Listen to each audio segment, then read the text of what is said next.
Sabi nga ng aking asawa na napakabango daw. Bakit? Ano daw yung ginamit ko? Bakit daw ang bango-bango ng bulaklak? Masiyahan sila. So pagkaamoy nila para masabi nilang, nako, ang bango-bango ng iyong bulaklak. Mrs. Yun, yung girlfriend mo, yung boyfriend mo, 'di ba? Ito talaga yung highly recommended sa inyo.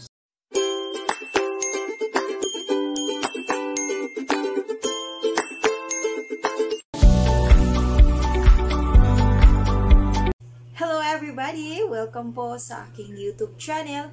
My name is Mina Square and this is my channel. Ngayon, share ko to sa inyo yung ginagamit ko na feminine wash. Kasi 'di ba bilang isang babae, need talaga natin na magkaroon ng proper hygiene when it comes sa ating intimate area. Kasi 'di ba, kailangan natin talaga na fresh, mabango, and malinis yung ating intimate area. So, yun.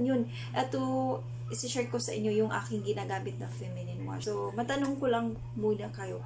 Ano ba yung mga ginagamit nyo ng mga feminine wash? Kasi, di ba, when it comes sa ating intimate area, kailangan talaga natin, we need to have a proper hygiene para naman maging malinis yung ating intimate area. Kasi, yun nga, di ba, iba-iba naman tayo. Meron ilan sa atin na medyo sensitive nga when it comes sa private area.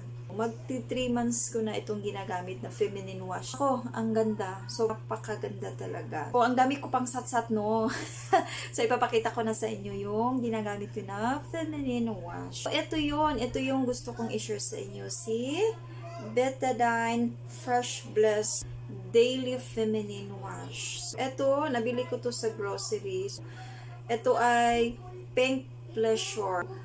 60 ml siya. So, inabili ko ng 69 pesos. So, sa grocery ko siya nabili. So, meron din sa Watsons, over the counter, sa grocery, sa 360 Pharmacy, I think it's yan. Meron din nito. Magti 3 months ko na siyang gamit and sobrang napakaganda niyang gamit. 'Di ba? Bilang isang babae, so kailangan natin ng proper hygiene. So hindi lang sabon-sabon lang yung mga bar na ginagamit kasi alam nyo, pag ganun kasi yung mga ginagamit natin is sometimes it can lead infection, 'di ba? Hindi natin namamalayan. There are many reasons kung bakit tayo nagkakaroon ng mga infection, 'di ba? Sometimes nagkakaroon tayo ng mga white discharge, 'di ba? Yung medyo malisangsang na nga yung amoy. Kailangan we need to take extra careful kasi 'di ba yung ating bulaklak, yun nga, 'di ba? Napaka-sensitive. So, para ma-avoid natin yung mga infection, yung mga itchy na nararamdaman natin, yun.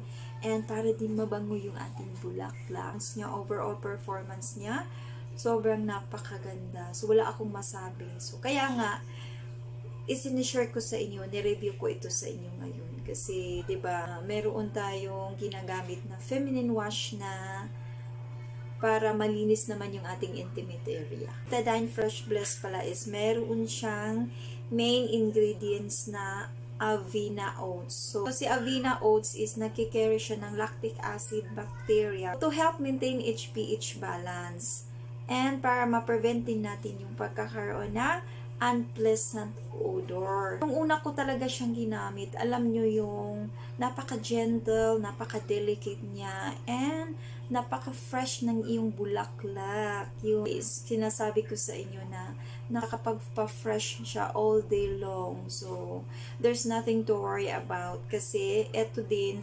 Betadine Fresh Bliss is nakaka-help din siya para maprotektahan yung ating intimate area para ma-avoid nga natin yung pagkakaroon ng unpleasant odor, lalong-lalong na during our period, 'di ba? Medyo malisangsang, medyo mabaho nga yun, 'di ba, yung ating intimate area. And nako, pag ginamit nyo tong feminine wash na to, masasabi nyo talagang napaka-fresh, napaka-linis ng inyong intimate area. And nako, tuwang-tuwa ako kasi yung asawa ko sabi niya, ang bang-bango raw, di ba? Uy, ano, totoo yun ha, totoo yung sinasabi ko. So, kung aamuin mo siya, kung aamuin natin siya, di ba, napakabango niya. Ako kasi, mas pinipili ko talaga yung mga feminine wash na pag inaamoy mo at first, hindi siya matapang. And nakalagay din naman dito na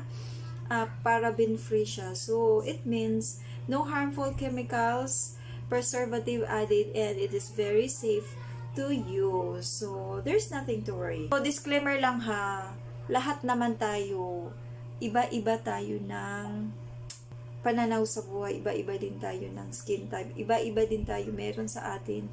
Pagdating sa feminine wash, 'di ba, nagkakaroon tayo ng mga infections, maiging careful nga tayo. And pag meron kayong mga infection diyan na medyo mabaho na nga yung mga intimate area nyo, so much better na mag-consult kayo sa inyong doctor kasi sila yung nakakaalam kung ano yung dapat gamitin and yung anong hindi dapat gamitin na mga feminine wash, 'di ba?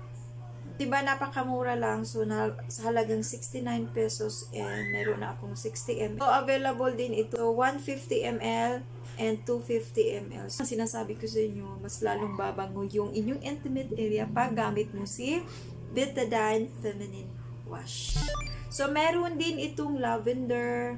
Maraming klase nito. So, nagustuhan ko si Betadine, si Pink Pleasure kasi nga, yun nga, napaka-delicate niya, napaka-gentle, and very fresh all day long. So, that's all for today's vlog. So, thank you for watching and please subscribe to my YouTube channel and have a good day. Bye!